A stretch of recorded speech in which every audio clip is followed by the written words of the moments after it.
അപ്പൊ നമ്മുടെ big boss താരം എങ്ങനെയിരിക്കുന്ന ജീവിതമൊക്കെ എങ്ങനെ പോകുന്നു? ബിഗ് ബോസിന്റെ നന്നായി പോകും. ബിഗ് ബോസ് കൊണ്ട് യൂട്യൂബിന് ഗുണമുണ്ടായി, യൂട്യൂബ് കൊണ്ട് ബിഗ് ബോസിന് ഗുണമുണ്ടായി. ആക്ച്വലി ബിഗ് ബോസ് കഴിഞ്ഞപ്പോൾ യൂട്യൂബ് ഒന്ന് താഴെ ചെയ്ത്. ആണോ? എന്ത് പറ്റി? അവർ നമ്മളെ കാണിക്കുന്ന രീതി വെച്ചിട്ടാണല്ലോ നാട്ടുകാർ. എന്നെ കൊണ്ടൊന്നും പറയിപ്പിക്കണ്ട. സായിപ്പിനെ കാണുമ്പോൾ കവാത്ത് മറക്കുന്ന ജാതിയാണ്. എന്തൊക്കെയാ നീ ഇവിടെ കാണിച്ചത്? இது பாருங்க, நான் சமையல் செஞ்சு வீட்டு வேலை எல்லாம் முடிக்கிற வரைக்கும் வெளியில எங்கேயும் போக கூடாது. சமத்த ஒரு மூலையில குத்த வச்சு உட்கார்ந்துருக்கணும். நான் எப்ப கூப்பிடണോ அப்பதான் வரணும். ഏത് സമയത്ത് കൃത്യമായിട്ട് TV ഓഫ് ചെയ്യണമെന്ന് ആ പ്രോഗ്രാമിനോട് ഞങ്ങൾ മലയാളികൾ പഠിച്ചോ?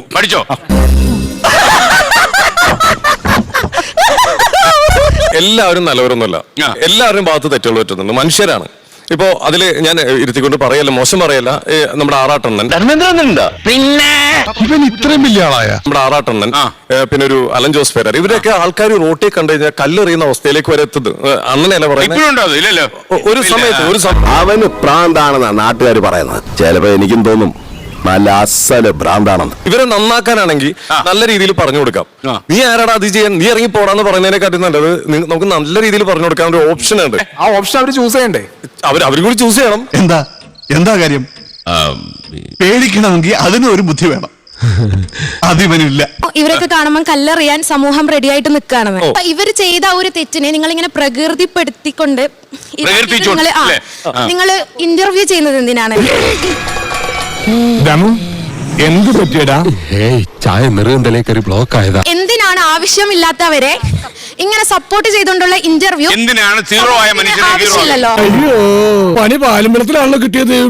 നിങ്ങൾ തന്നെ പറഞ്ഞു ആ വ്യക്തി ചെയ്ത തെറ്റെന്ന്. നിങ്ങൾ എന്തിന്റെ അടിസ്ഥാനത്തിലാണ് അയാൾ ചെയ്ത തെറ്റെന്ന് പറയാ? ഇപ്പൊ ആ കുട്ടി ചോദിച്ചാൽ ശ്യാമളൻ സാറിന് നല്ല ഉഷാറിലാണല്ലോ. ഈ ആറാട്ടെണ്ണെന്ന് വിളിക്കുന്ന ഇഷ്ടമാണോ? എനിക്ക് കുഴപ്പമൊന്നുമില്ല. ഞാൻ ഇതുവരെ ഒരു കോമാളിത്തെ മണപ്പൂരം കാണിച്ചിട്ടില്ല. ഇതിപ്പോ ഓൺലൈൻ മീഡിയ ഞാൻ പറഞ്ഞ പലതും മാനിപ്പുലേറ്റ് ചെയ്തിട്ടുണ്ട്. മെക്കാനിക്സും ഫിലോസഫിയിൽ പറഞ്ഞു ആരും കാണില്ല. ഇത് വേറെ കാര്യം പറയാം. എനിക്ക് പേഴ്സണലി അറിയുന്ന ആളാ. ഈ കോമാളിത്തരം മനഃപൂർവ്വം കാണിച്ചിട്ടില്ല എന്ന് പറയുമ്പോൾ ഞാൻ മുന്നിലിരിക്കുന്നുണ്ട്. അവര് തമ്മിൽ കോമ്പറ്റീഷൻ അല്ലേ? അവരിൽ ആരാണ് കൂടുതൽ ബോറന്ന് കണ്ടുപിടിക്കാനുള്ള ശ്രമത്തില്ല. പൊതുവെ നമ്മൾ കാണുന്നത് ഈ തരത്തിൽ സ്ത്രീ ലൈംഗികതയെ മോശമായി കാണിക്കുക. അവരുടെ ബസ്സിൽ കയറി നിന്ന് യാതൊരു ഭാവ വ്യത്യാസവും ഇല്ലാതെ ഒരു പുരുഷന്റെ സ്പർശനം ഉണ്ടോ ഇല്ലയോ എന്നല്ല, നമുക്കത് കാണുമ്പോൾ ഇല്ല എന്നാണ് മനസ്സിലാവുന്നത്. 100% ഞാൻ യോജിക്കുന്നു. ഇങ്ങനെ വെച്ചിട്ട് നാട്ടിലെ ഇതേവരെ ഒരു സ്ത്രീക്ക് ഇങ്ങനെ അനുഭവം ഉണ്ടായില്ല. ഇങ്ങനെയൊന്നും പറയരുത്. സാധാരണഗതിയിൽ ബസ്സിൽ കയറുന്ന 99% പെൺകുട്ടികൾക്കും ഒരു രീതിയിൽ അല്ലെങ്കിൽ വേറെ രീതിയിൽ ഒരു ഒരു ഷിംജിത അങ്ങനെ ചെയ്തു, ആ പെൺകുട്ടി ചെയ്തത് തെറ്റ് തന്നെ, അത് സംഭവിക്കാം എന്ന് കരുതി പെൺകുട്ടികൾക്ക് അങ്ങനത്തെ ഒരു ബുദ്ധിമുട്ടുണ്ടായില്ല എന്ന് ബസ്സിൽ കയറിയ ഒരു പെൺകുട്ടിയും പറയില്ല. അത് ചേട്ടൻ കലക്കി. എന്നെ വേണമെങ്കിൽ 2 അടി അടിച്ചോ, പക്ഷെ ഞാൻ ഉള്ളത് പറയും. അപ്പൊ ഈ നടിമാരെയൊക്കെ കല്യാണം കഴിക്കാൻ ആഗ്രഹം ഉണ്ടെന്നൊക്കെ പറഞ്ഞ് വിവാദങ്ങൾ ഉണ്ടാക്കി ജയഭാരതി എനിക്ക് കെട്ടണം എന്ന് പറയേണ്ട കാര്യമുണ്ടോ? ഈ സംഭവം ആയിട്ടല്ല കേട്ടോ. ഒരു പെൺകുട്ടിയുമായിട്ടൊന്ന് സംസാരിച്ചാൽ മതി, ഉടനെ അവൻ പറയും ഞാൻ ആ കുട്ടിയായിട്ട് പ്രേമത്തിലാണ് കല്യാണം കഴിക്കാൻ പോവാന്നൊക്കെ. അയാൾക്ക് ഇപ്പൊ കല്യാണം കഴിക്കാൻ ഒരു ആഗ്രഹമുണ്ട്. അയാൾ കല്യാണം കഴിഞ്ഞ ഒരു സ്ത്രീ അല്ല കല്യാണം കഴിക്കണം എന്ന് പറയുന്നത്. കല്യാണം കഴിക്കാത്ത ഒരു നടിയാണ് കല്യാണം കഴിക്കണം എന്ന് പറയുന്നത്. ഇതൊരു തെറ്റാണോ? എല്ലാ കസ്റ്റമേഴ്സിനെയും ഒരുപോലെ സാറ്റിസ്ഫൈ ചെയ്യണം എന്നല്ലേ നമ്മൾ പഠിച്ചിട്ടുള്ളത്? പ്രശ്നം എന്ന് പറയുന്നത് ദിവസം മാറുന്തോറും ഒരാൾക്ക് മാറിക്കൊണ്ടിരിക്കുന്നതാണ് എനിക്ക് സംശയം.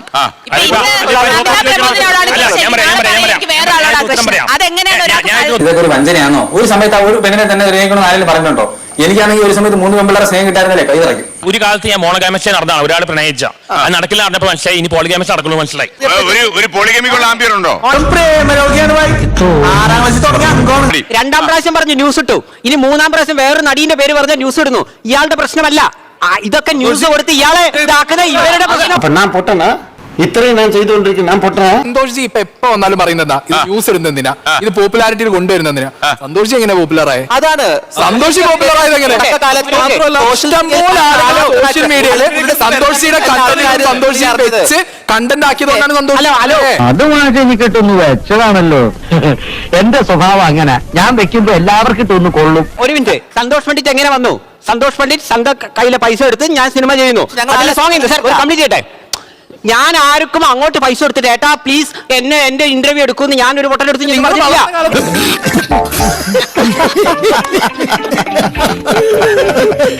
അദ്ദേഹം ഈ സോഷ്യൽ മീഡിയ ഉപയോഗിക്കുന്നത് അദ്ദേഹത്തിന്റെ ഒരു ആത്മസാക്ഷാത്കാരത്തിന് വേണ്ടി, അദ്ദേഹത്തിന്റെ കഴിവുകളോ എന്താണോ അത്. പക്ഷെ ആ എന്താ പറയാ ആത്മസാക്ഷാത്കാരത്തിന് വേണ്ടി അദ്ദേഹം ഉപയോഗിക്കുന്ന മെത്തേഡ് മറ്റൊരാളുടെ അവകാശത്തെ ഹനിക്കുന്നില്ല. മറ്റൊരു വ്യക്തിയുടെ അവകാശത്തെയോ അവരുടെ അഭിമാനത്തെയോ ക്ഷതം വരുത്തുന്നില്ല. എന്ന് മാത്രമല്ല ഇദ്ദേഹം ഇന്ന് വരെയും ഒരാളുടെ പേരെടുത്ത് പറഞ്ഞ് ഇദ്ദേഹത്തിന്റെ സോഷ്യൽ മീഡിയ അവഹേളിച്ചിട്ടില്ല. അതെ, ആ നിയന്ത്രണമാണ്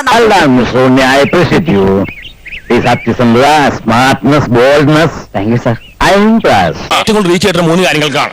ഒന്ന് കോമാളിത്തരം, 2 അപരാധം, 3 അഡൽട്ട. 3 അഡൽട്ട. സാറിന് എത്രയോ വൾഗറായിട്ട് സാറെ ഇൻസ്റ്റാഗ്രാമിൽ ഇട്ടിട്ടുണ്ട്. എന്ത് ചെയ്യാനാടാ, ഞാൻ ഇങ്ങനെ ദുരന്തനായി പോയി. അയാളുടെ എക്സ്പീരിയൻസ് ആണ് പറയുന്നത്, നാട്ടിലെ എക്സ്പീരിയൻസ് അല്ല. ആ രീതിയിലെടുക്കും. എനിക്കതല്ല തലക്കോളം കിറക്കഞ്ഞ മനുഷ്യന്മാർ ഇങ്ങനെ കാണിച്ചു കോമാളിത്തം, മൈക്ക് എടുത്തോണ്ട് പോകും. കോമാളിത്തം, അപരാധം, അഡൽട്ട. ഈ ഫേസ്ബുക്കിൽ ഏറ്റവും കൂടുതൽ ഇവിടെ കേരളത്തിലെ പല ആളുകളും സെക്സ്വലി ഫസ്റ്റേറ്റർ ആണ്. അതുകൊണ്ടാണ് അങ്ങനത്തെ പോസ്റ്റിൽ ഇത്ര എന്തൊരു സ്റ്റേറ്റ്മെന്റ് ആയിരുന്നു. അല്ല എനിക്ക് മനസ്സിലായിട്ട് ചോദിക്കണം, ഇവന്മാരുടെ തലക്കൊക്കെ ഭ്രാന്താണ്, ഇവിടെ താഴത്തുള്ള നിങ്ങളുടെ തലക്കെന്താ വട്ടുണ്ടോ? അദ്ദേഹം പണി തുടരും എന്ന് വരെ അറിയോ? ഇതേപോലുള്ള യൂട്യൂബേഴ്സ് എന്ന് വരെ ഇദ്ദേഹത്തിന്റെ ഇന്റർവ്യൂ എടുക്കുന്നോ അന്ന് വരെ ഇദ്ദേഹം തുടരും. എന്ന് ഇവര് നിർത്തുന്നോ അന്ന് ഇദ്ദേഹം പണി നിർത്തും. എല്ലാം കൂടെ എന്നെ കൊല്ലേ, അറ്റാക്ക് വന്ന് കുത്തിക്കട്ടിയ നെഞ്ചായത് എല്ലാം കൂടെ ടെൻഷൻ അടുപ്പിച്ച് ഇതങ്ങ് പൊട്ടിക്ക് കൊല്ലേ വരും. അങ്ങനെ ഞങ്ങൾ പണി നിർത്തുന്ന ദിവസം ഈ സന്തോഷ് പണിയിട്ടും വീട്ടിലിരിക്കും. ഇതേപോലത്തെ മൂന്നാംകിട ചാനലിനേക്കാൾ സബ്സ്ക്രൈബേഴ്സ് എനിക്കുണ്ട്. സ്വന്തമായിട്ട് മൂന്നാംകിട ചാനലിനെ മറ്റുള്ളവർ വേണം. എനിക്ക് ഭ്രാന്ത് പിടിക്കുന്നു. ഇവരെ പോലത്തെ ചാനലിന് പണം ഉണ്ടാക്കണമെങ്കിൽ XY വേണം. അവന്റെ മോശവും അല്ലെങ്കിൽ അവന്റെ കോമാളിത്തരും അവന്റെ അഡൽട്ടും കാണിച്ച് അടിച്ചു മാറ്റിയിട്ടാണ് ഇവർ ചെയ്യുന്നത്. അല്ലെ അവന്റെ മോശത്തെ ഇത് ചെയ്യുന്നത്. സന്തോഷ് പണ്ഡിറ്റ് പൈസ ഉണ്ടാക്കാൻ ഇതേപോലത്തെ മറ്റവൻ വേണ്ട. എന്നെന്തിനെ പൊക്കി പറയണേ, കിടക്കട്ടെ, എന്നെ കൊണ്ട് ഇതൊക്കെ അല്ലേ പറ്റുള്ളൂ. സ്വന്തമായി എന്താണ് നമ്മുടെ നാട്ടിൽ വരുന്ന ഒരു ഇന്റർനാഷണൽ നിരീക്ഷണം, സ്വന്തമായി മ്യൂസിക് ആയാലും ഇത് ചെയ്ത് അത് കൃത്യമായി എന്റെ നോക്കി അറിയാൻ പറ്റും. 57 ലക്ഷം ആളുകളും ഇതൊക്കെ വരുന്നുണ്ട്. എന്നെ ഈ യൂട്യൂബ് ചാനലുകാർ വിളിച്ചില്ലെങ്കിലും ഇല്ലെങ്കിലും സന്തോഷ് പണ്ഡിറ്റ് നിലനിൽക്കുന്നുണ്ട്. ഇവരെ സംബന്ധിച്ചിടത്തോളം മറ്റുള്ളവൻ ഇല്ലെങ്കിൽ ഇവർ വട്ടപൂജ്യമാണ്. ഇവർ മൂന്നാംകിട ചാനൽ മാത്രമാണ്. നമ്മൾ തമ്മിൽ സഹകരിച്ചു പോകാൻ ബുദ്ധിമുട്ടാ, നമ്മൾ തമ്മിൽ ശരിയാവില്ല. ന്യായമാണോ ഇത് നായന്റെ മുഖത്ത് നോക്കി പറയാനുള്ള സ്വഭാവ സന്തോഷം പഠിച്ചോണ്ട് ആള് സായിയോട്, സായി എന്റെ കോമാളിത്തത്തിൽ പറഞ്ഞപ്പോ ഏതാ നിന്റെ മൂന്നാംകിട ചാനൽ ചോദിച്ചേ.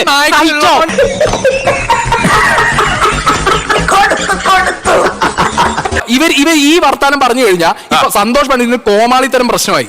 കോമാളിത്തരം മോശമായിട്ടുള്ള ഒരു കാര്യമാണോ? നല്ല കാര്യമാണ്. നല്ല കാര്യമാണ് കോമാളിത്തരം. കോമാളിത്തരം മോശമായിട്ട്